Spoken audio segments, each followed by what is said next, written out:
Now, this first game is called Authors, and there's a little bit of preparation involved in this, in the sense that each of them has come along with a famous author in mind, ready to tell a story using the style of that famous author. So if you'd like to come forward, ready to do the storytelling. Tony, you have to start off, I'm afraid. Now, who is your author? Yes, my author is the black magic author Dennis Wheatley. Dennis Wheatley, who writes about those chocolates, yes. And Jonathan Pryce. Egon Ronnie. Egon Ronnie, also writes about chocolates sometimes. Rory. My author is the very famous Jorge Luis Borges. Oh, very famous, sort of Spanish writer, isn't he? Argentinian. Argentinian, yes, yes. Yes, the world famous yes. writer of metaphysical short stories. Yes, he's sort of like the Argentinian Jeffrey Archer, isn't he? And yes, and he didn't offer money to women at railway stations. Yeah, yeah. Well, he may have done, and then he's dead now. And neither did Jeffrey Archer, as far as anybody knows. And John Sessions. Robert Louis Stevenson. Robert Louis Stevenson, right. Firm around there. Now, we need a title for this story for them to tell. So, anyone got a good title for a story? Stanley, stockbroker, and the day of the Big Bang. Yes. That sounded good to me. I think it was something like Stanley the Stockbroker and the Day of the Big Bang. Yes, a very good title. Well done. Thank you for coming. You can go now if you want, I don't mind. So, Tony, can you start off? I'll buzz on to the next author when you've done enough.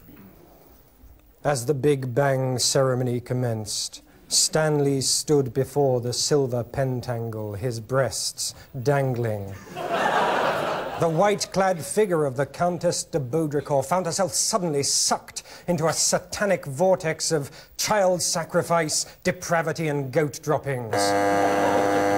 The goat droppings were served up in a rather tasteful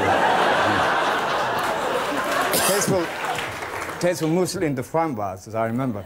The whole was in a wonderful setting in Edwardian vicarage, placed rather sort of ostentatiously within the city. On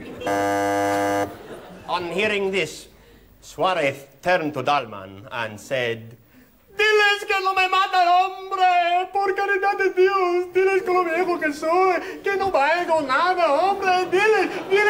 Usted no! Diles! Por caridad de Dios!"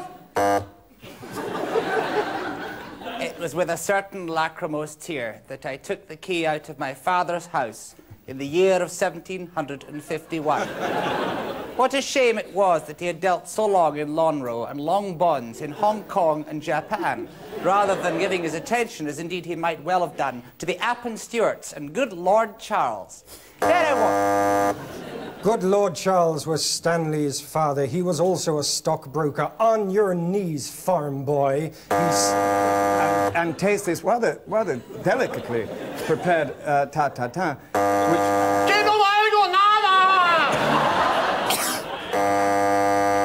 Well, of course, sir, I'm a Jacobite. I spent all my time in the city with my hair combed backwards like Edward Fox. Is that no reason not to be one? I said to David Breck. And forward he came, across the heather. The light was now going down, across the hills. And there I heard the sound of the redcoats getting closer, closer, and closer. "Oh, David, save me," he said. And suddenly I realised that I'd moved from a novel by Robert Louis Stevenson into the world of David Steele and David Owen. Thank you. Thank you. That's... yes. All right. Well, I find this impossible to mark, so I'll give them no points each for that one.